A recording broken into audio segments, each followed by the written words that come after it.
Hello there and welcome to VGC. This is our preview of Advance Wars 1 and 2 Reboot Camp.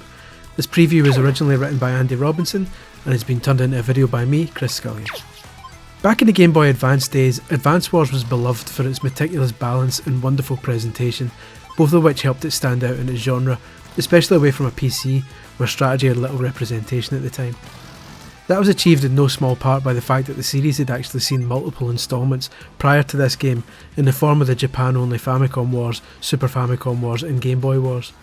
Intelligent Systems was able to cherry-pick the best parts from over a decade of iteration to form the series' ultimate instalment when it first debuted in the West with the 2001 Game Boy Advance game. In its opening missions, Switch's 2023 remake, helmed by California-based WayForward, appears to do a great job of maintaining what made the original Advance Wars great. In its opening hours at least, its design stays incredibly faithful to the original, while its presentation has achieved a pleasing glow-up, with the sort of beautifully animated characters bursting with personality that players have come to expect from the studio behind Shantae.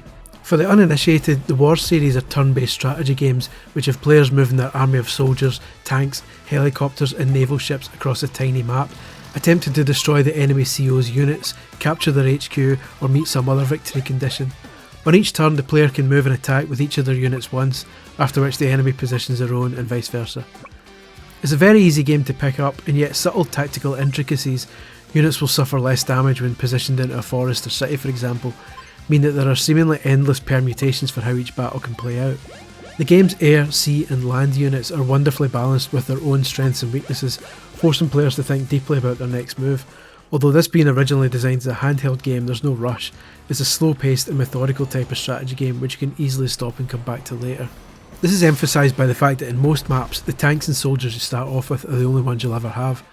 More traditional resources and unit building occasionally appear in some missions, but for the most part players are forced to consider their movements carefully should they lose a crucial artillery tank or APC forever.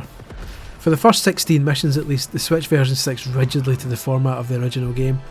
For the most part, maps are exactly the same as they were on the GBA, with some exceptions, only players now have a wider view of the battlefield thanks to the shift from 160p resolution to Switch's HD display. As you progress through the campaign, Advance Wars becomes a subtly complex game of rock paper scissors, with fog of war, victory conditions and unique enemy COs adding additional curveballs to the battle conditions. During the story you'll come up against a variety of colourful opposing characters, each with their own style and attributes. One might have strong air units for example, forcing you to consider protecting your anti-air troops, while another might have artillery with extended range.